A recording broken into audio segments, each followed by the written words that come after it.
hell, my name is Chancellor. My name ain't even regular, so I know ain't nothing about me gonna be regular. You know what I'm saying? So Yeah. uh, I knew I was gonna be somebody for sure. I always felt it in my spirit, and I always felt like a chosen one amongst you know what I'm saying my community and you know what I'm saying my tribe. So um, it's just an innate feeling that I knew I was gonna be something for This is sure. Unconditioning, Discovering the Voice Within, with Whitney and Jenkins. Hello and welcome to the 60-second episode of Unconditioning, Discovering the Voice Within, where I bring on guests and we talk about the inner authentic voice and the challenges and the rewards that come from following it. This week, I have with me Chancellor Jackson. Chancellor was born in Fulton County, Georgia, to Native American parents, and he attended Stetson University, where he played football at a collegiate level. After graduating with a bachelor's degree in communication and media studies, Chancellor lived abroad in China from 2018 to 2019. Chancellor fell into writing after his traumatic experience of being arrested and detained in Beijing for 14 days. His first book, 14 Days in Beijing, has ranked number one over 15 times on Amazon in multiple genres. Chancellor also has released a romance saga about a man's first step towards gaining emotional intelligence titled You Love and You Learn and Real Love Never Dies, both available on Amazon. Chancellor was fascinating to talk to, so here is Chancellor Jackson. I think we have a lot to dig into. It's a journey for sure. Yeah.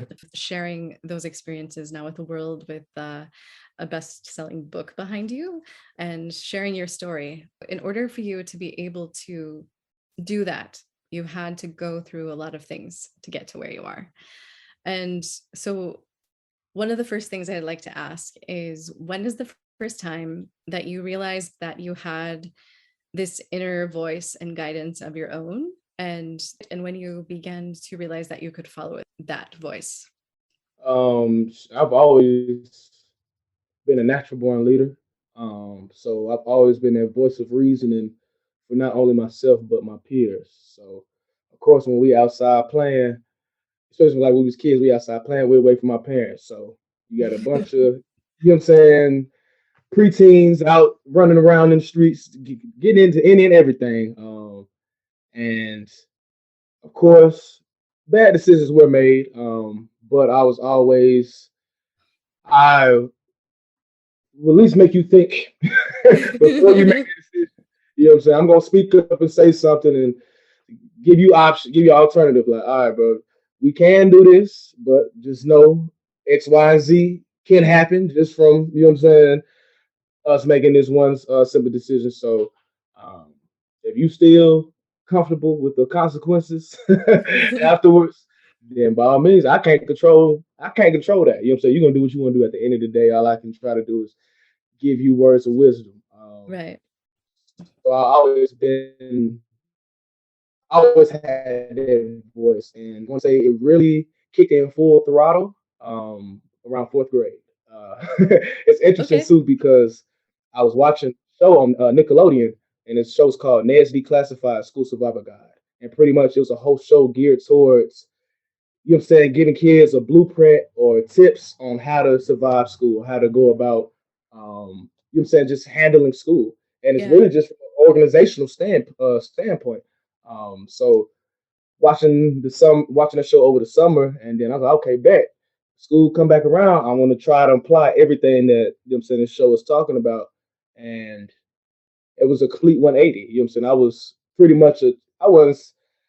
I was a busybody all the way kindergarten through third grade. But always intelligent though. You know what I'm saying? And I guess with me being so smart, um, I was bored. So of course I'm just acting up. But fourth grade, after watching that show, I wanted to do better and try to be better because that's what the show just preached.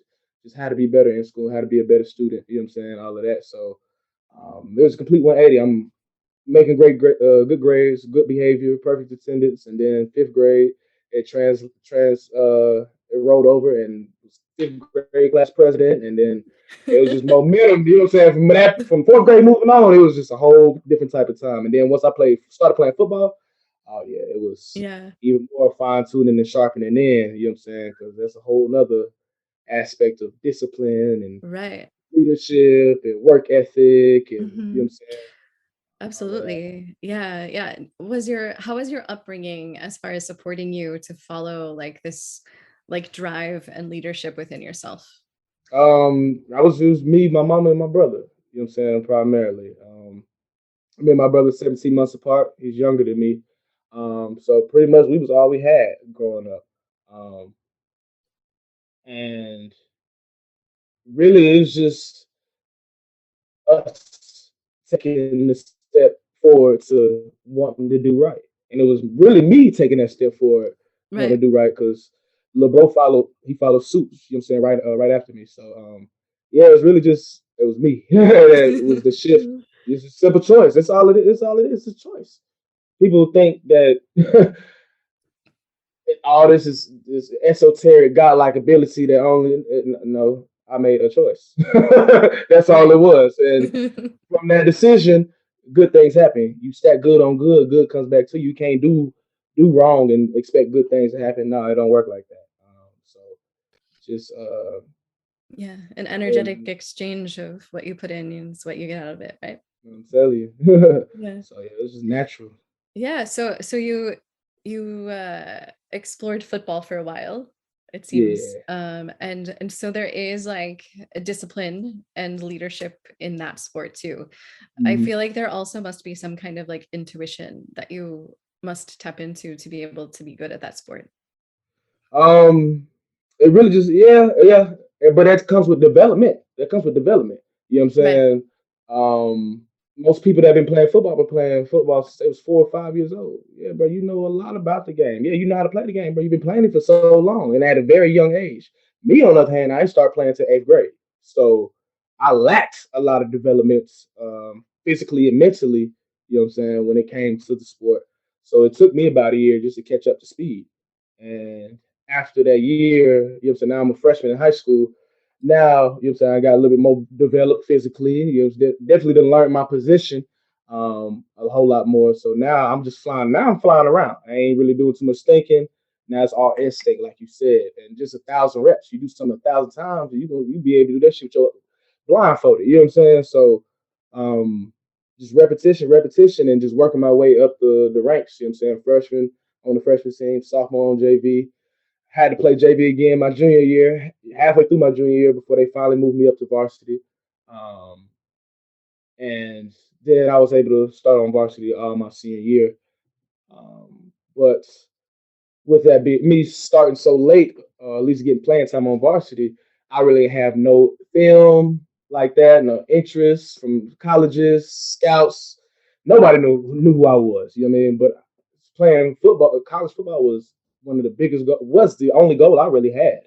Um, so I knew I was gonna have to get it at the mud. You know what I'm saying? High school I played for, we weren't good. We ain't been good since I'm dead at. We ain't been good since 2008. Um, so hey, I'm talking about I haven't had a winning record since 2008. I ain't even went 500 since 2008. So yeah, ain't nobody coming to come scout from our school, and it ain't like our coaches is putting forth the effort to put us out there either. So um, just me being resilient, you know what I mean, and determined. I was marketing myself to a bunch of schools until I finally found a home, and it was Stetson. And I was pretty much like a walk on. I got myself in the door though. You know what I'm saying? Yeah. And I ain't found out I was going to Stetson till damn near March, April of my senior year. You know what I'm saying? So I was I'm still happy as hell because like, hey, bro, you wanted to play D1 football and you actually get an opportunity to do it.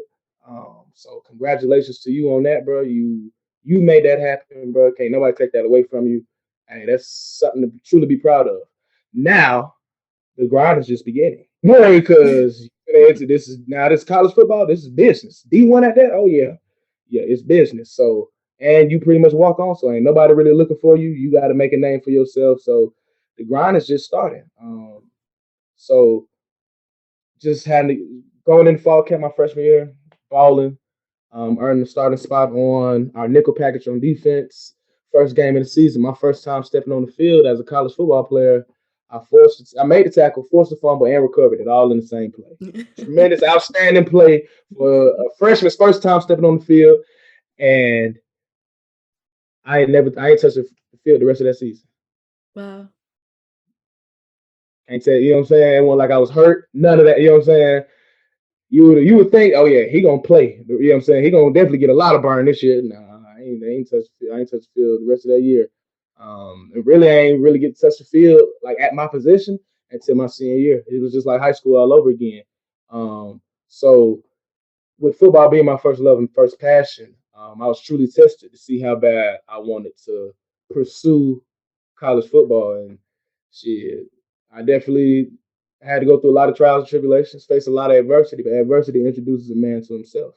Right. Um, and everything we go through is preparation for what's in store. So I knew the league wasn't going. That wasn't an option. I knew that like sophomore year. I'm like, yeah, the league is just dead.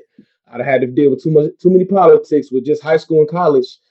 I can't even imagine at the professional level when it's strictly business and it's all about dollar signs. Nah, I'm straight on. I saved myself that headache.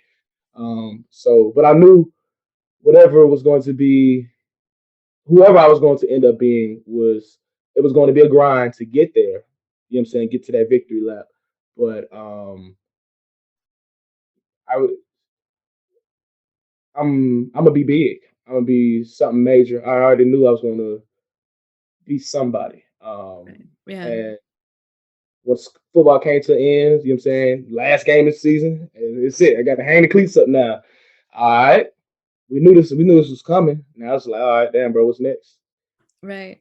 Who are, you Yeah. know what I'm saying? That whole Yeah. just now I gotta re-identify myself all over again. And that's a Yeah. whole journey within itself too. So So it seems like that one decision when you were in fourth grade to like add a different perspective and discipline to your life really kind of like changed the trajectory of things for you. mhm. Yeah, Yeah. for sure. Yeah. For sure. Yeah. And when you said that you knew that you were going to become something, what was it that was telling you that? Can you like identify like what that drive within you is? Just me, I'm a Sagittarius, so I have nothing but high expectations for myself. I have very confident. Hell, my name is Chancellor. My name ain't even regular. So I know ain't nothing about me gonna be regular. You know what I'm saying? So Yeah. uh, I knew I was gonna be somebody for sure. I always felt it in my spirit. And I always felt like a chosen one amongst, you know what I'm saying, my community, and, you know what I'm saying, my tribe. So um it's just an innate feeling that I knew I was gonna be something for sure, without a Yeah. doubt.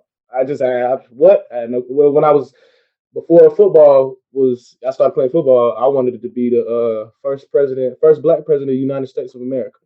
And then Obama came and fucked all that up. So I was like, well, scratch that off. You know what I'm saying? You know what I'm saying? I want to do something that's extravagant. I want to do something that pretty much everybody ain't doing. You know what I'm saying? Like, okay, he Yeah. in his own entire lane, and that's hard. Like he's, you know what I'm saying? He making a name for himself with how niche his field is. His Right. field of expertise is. So I feel like, man, President of the United States, man, don't get no more lit than that. That's hard right there. So, I'm like, Well, then how yeah. can I still achieve that same status? You know what I'm saying? Well, playing football, that's a man. Football players are praised more than the president, for real, for real. So, man, yeah, that was it. And then once I learned that, well, realized that NFL wasn't gonna be the case. All right, damn, what we Yeah. gonna do? What we gonna Yeah. do? Redirect, So, pivot. So what happened when you decided that football was not going to be the name for yourself journey? yeah, I just started applying for jobs. I know I had to start somewhere because I'm like, bro, what's next for you, bro? What do you want to do? What do you even like to do? What are you good at doing? What's your purpose? Who/what do you aspire to be? I can't answer any of these questions. So with that being said, I'm like, well, but you got to start somewhere. And since you don't have a clue what it is that you want to do, you got to try a bunch of different shit until you figure it out. So I just started applying for jobs. Anything I felt like I could do, I applied for it. It ain't matter because the only experience I got is playing football. So I already know I ain't got no experience. It don't matter what position. I ain't got no experience, but I got a lot of great skill sets. You show me the ropes, I'll take it and run with it. So I'm mainly applying for corporate positions, sales, marketing, management, that whole nine. And my degree is in communication and media studies. Um, I'm applying for jobs. I'm landing interviews. Talking about getting flown out, put up in hotels, getting cars rented out to me, the whole nine. But could not seem to land a damn position whatsoever. And I did this process for about 8 months. Wow. But it's similar um to football. Right. Want to play D1, want to play at the next level. Ain't nobody trying to, don't nobody know who I am, so I got to put myself out there until I find a place. Well, fast forward 4 years, I'm back in the same boat. Well, I ain't got no experience. People don't really know who I am. I got to put myself out there. So it's 8 months of applying. I'm talking about I done graduated. I'm back home in Atlanta. Like, damn, bro, I ain't do everything the quote unquote textbook way, and I still got the short end of the stick. Like, bro, what's going on? Like, nah, bro, it can't be going out like this, nah. But I knew that everybody that told me yes was for a reason, and that there's something better else in store for you. So continue to keep searching, because if you quit, you'll never be shit. So that's not an option. So you gotta, let's switch up your job search. Like, how about that? Clearly, corporate ain't for you, bro. You've been trying this for months and ain't nothing done shook. So let's take a different approach. And I broadened my search instead of just looking in the U.S. I looked outside the globe, and that's when I came across the opportunity to teach English to children in China. Oh. Um, so looking at it like any other job, looking at the job description, oh yeah, I feel like I can do this. This is hard. It sounds lit too. The requirements was basic. Bachelor's degree, no matter what your degree is in, clean background, native English speaker. All you gotta do is submit a resume. Child, please, that ain't number two clicks of a button. Boom, boom. You know what I'm saying? I go on about the rest of my job search. Hear Right. back from the recruiter a Yeah. few days later. We set up the interview, do the interview. It's first company to move, say they want to move forward with me as a candidate. It just happened to be on the other side of the world. So that's how I ended up out there. And China was absolutely lit. Best experience by far. I always encourage people to travel abroad for Yeah. sure. But if you could live abroad someplace else, especially a place you've always been fond of, um, China was a place of interest of mine, ironically. And I mentioned that in the introduction of my book, and I flash back to a table conversation I'm having with my mom and my brother at breakfast one Saturday morning. We was kids. My mama asked my brother and I. She said, "What's three places in the world y'all want to go?" And I make sure that we go. China. Why China? She looked at me crazy. Why China?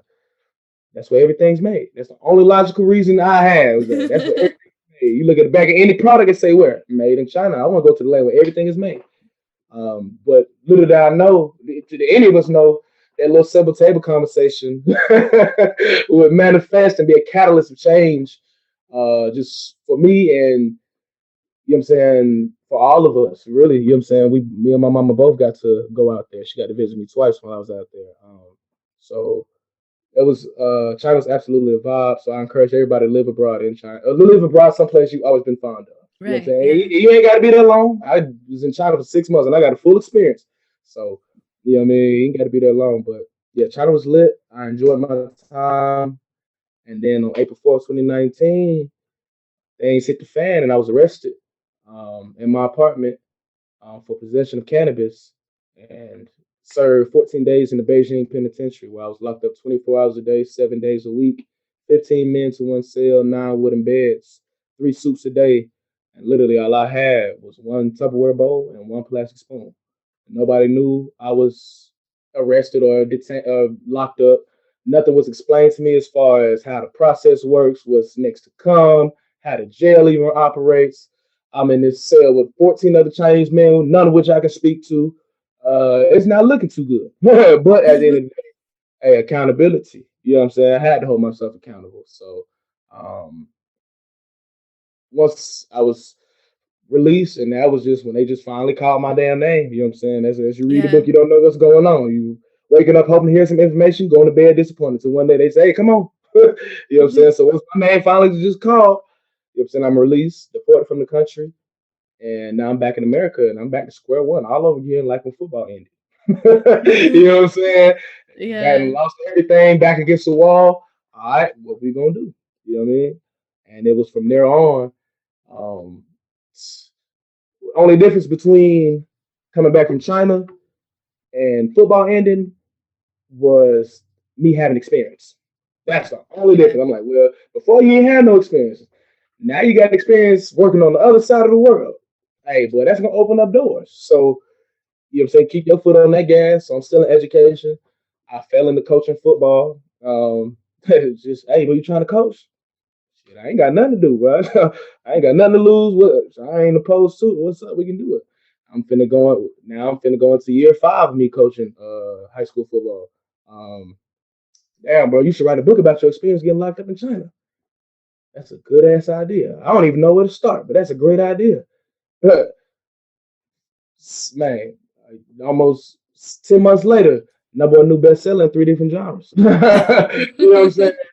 And but you should really yeah, everything I got going on now is just from people posing an idea and me being open to try it and finding success. For real. So it's been a journey. You know what I mean? It's been a Yeah. journey. But it took Yeah. all of that.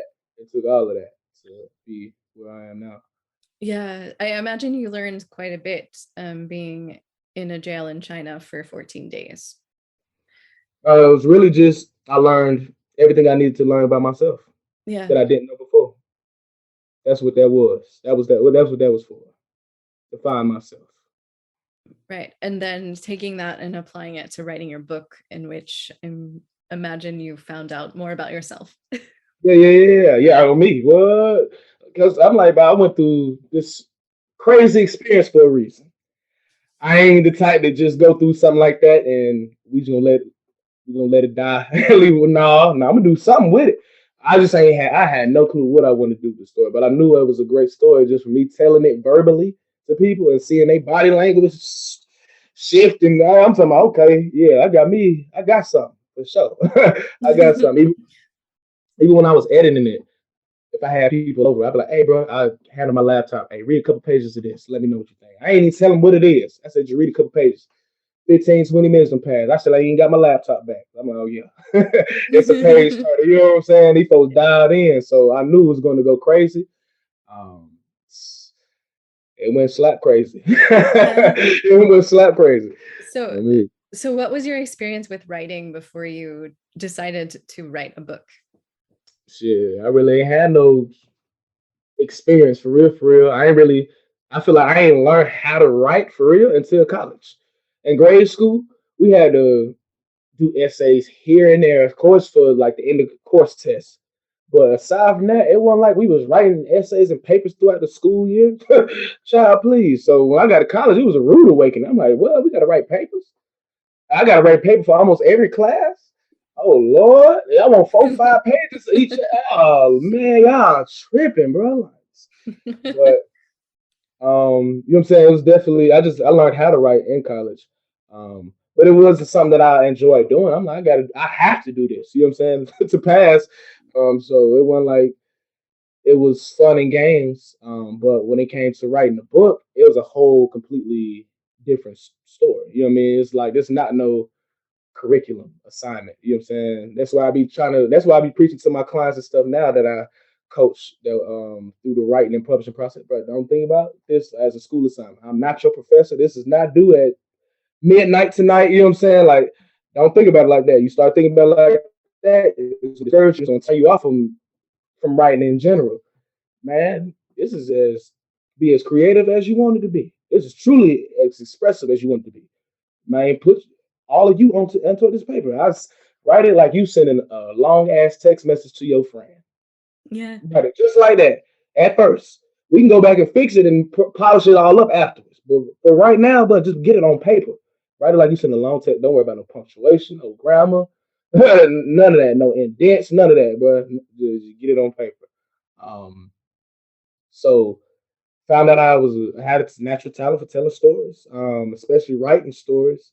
Um, but it ain't like I created all of this. You know what I'm saying? I'm telling y'all something that happened verbatim. You know what I'm saying? And we all have stories to share. We all have been through crazy experiences and have wisdom that we can pass down to somebody else that may be going through something similar or the same exact thing, or they probably won't never encounter anything like that, but it's still something that they can take away from the experience. You know what I mean? Yeah, So, right. Yeah, yeah.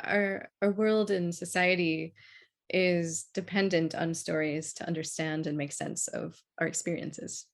on me, on me. Yeah. So, yeah, it was just a journey though. You know what I'm saying? And now I just coach people to through the same process that I went through.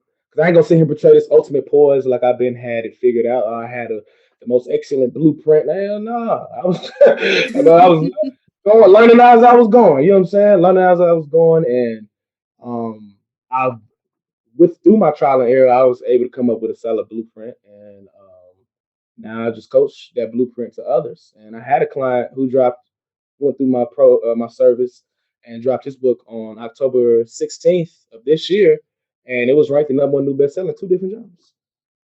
Wow. On me, All right. You're, you're doing something. no on me. Yeah. So when you're writing, because you seem to have been able to like get your process down in a Mhm, way that is easily able to be shared with others. mhm. So what advice would you give someone who would like to write a book to share their story? Um, if it is a fictional story, it's gonna be a whole lot more challenging trying to get that thing on paper because you got to develop everything from the setting, the story, the characters. You have to develop everything. You know what I'm saying? Create it all. So that's going to be far more challenging. Now, if yours is nonfiction, that's going to be a breeze. You telling the story, a true story. What happened from start to finish? As if you would have sit here and tell me a traumatic story right now, verbally, in your natural tongue, how you would naturally say it. Do it just like that, but put it on paper in your natural tongue. Type it in Yeah. your natural tongue. Yeah. Just like that, from start to finish. Don't worry about no punctuation. Don't worry about. I'm talking about if I could show y'all the original form of 14 days. I'm talking about pages and pages, pages of one long paragraph, one long solid paragraph. I ain't worried, man. Just get it on paper. Just get it on paper. Worry about all that afterwards. You know what I'm saying? That's the biggest advice I can give. This ain't no school assignment. No school assignment. I'm telling you. Yeah. How long did it take you to write your book about the 14 days?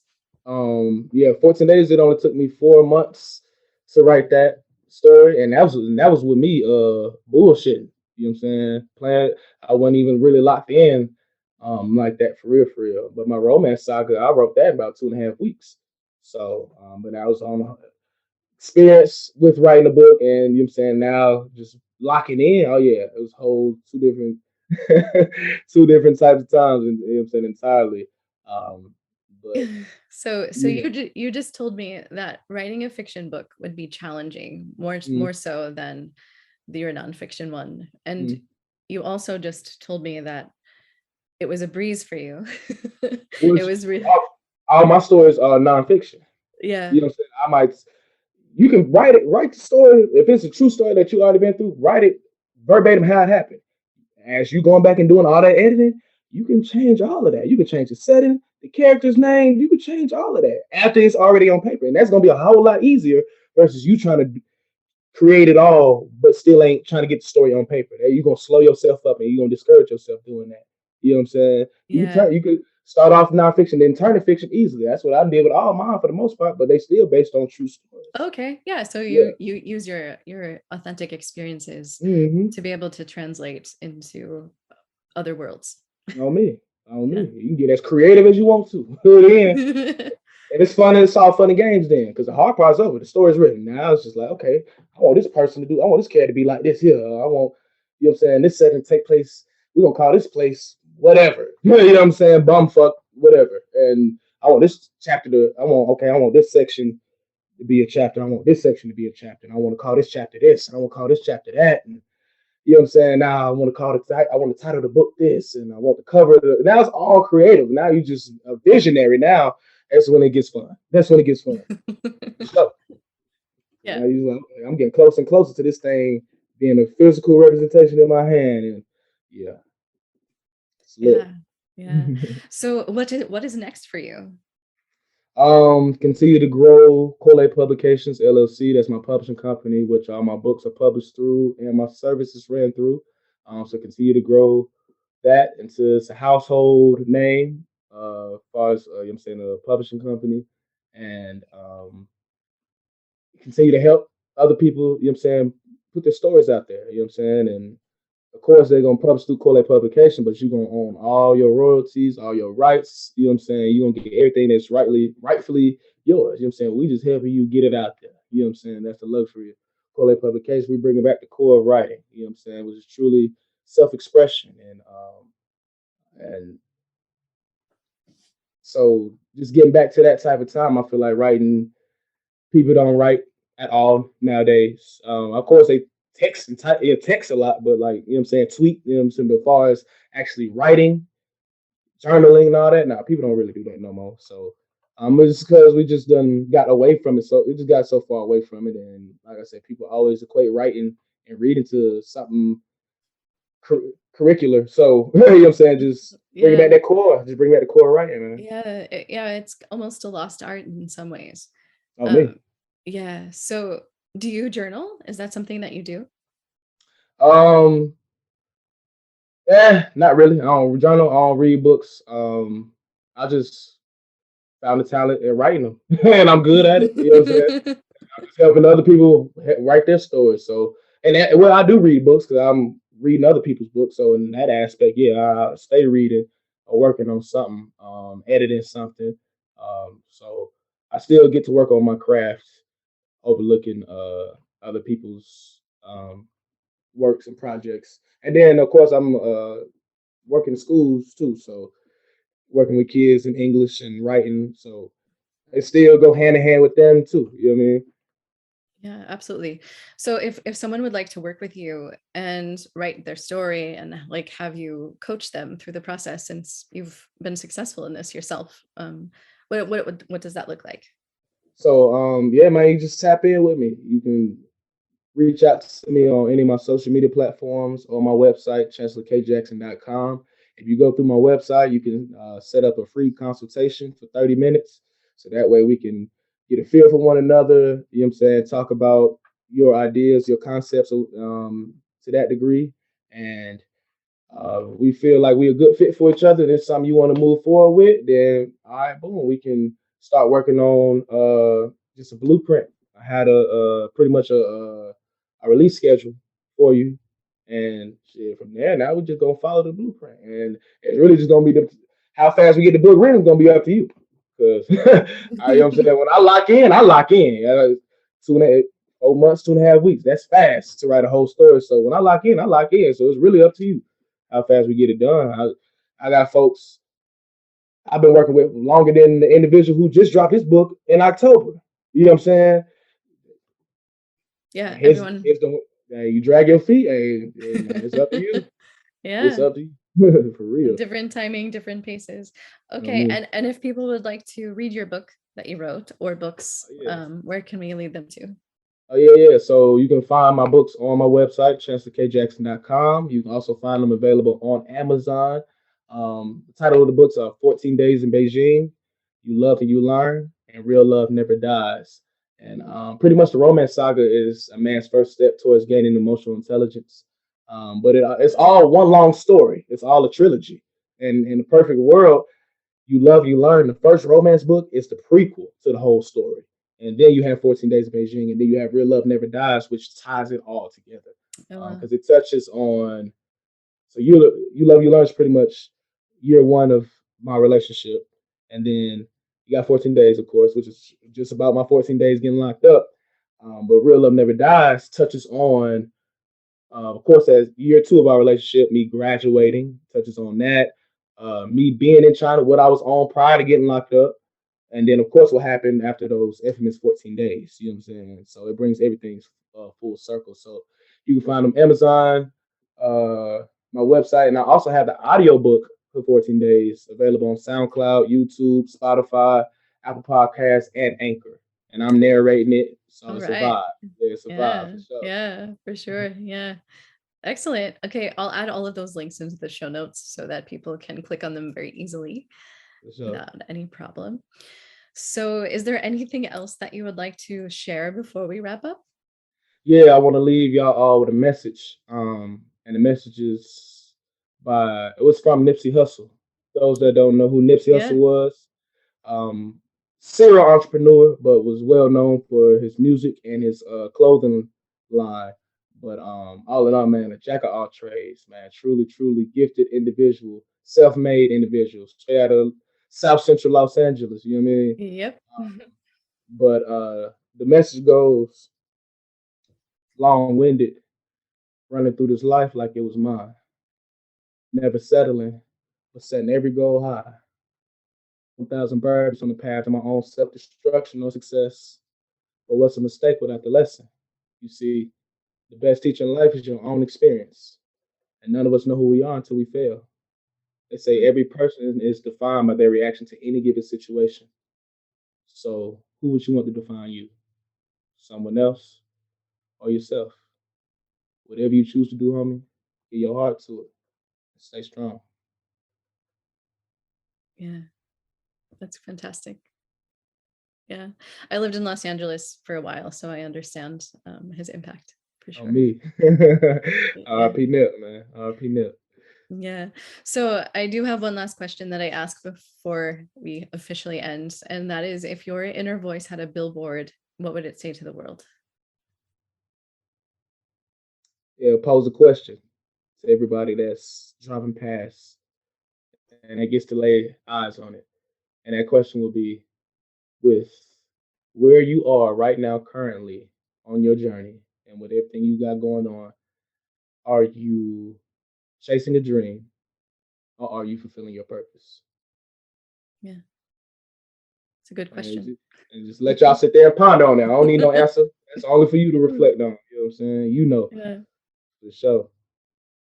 Fantastic. Well, thank you so much for joining me on this I interview. appreciate you for having me, for sure. Yeah. Blessings. Thank you so much for joining me this week. If you're listening and you like what you hear, please consider subscribing and rating this podcast, as it really helps get this podcast out to other people who might be interested in hearing it but don't know about it yet. And also, if you'd like to contact me or reach me, you can reach me at unconditioningpodcast@gmail.com or unconditioningpodcast on Instagram. Thank you so much. And until next time, stay tuned in to you.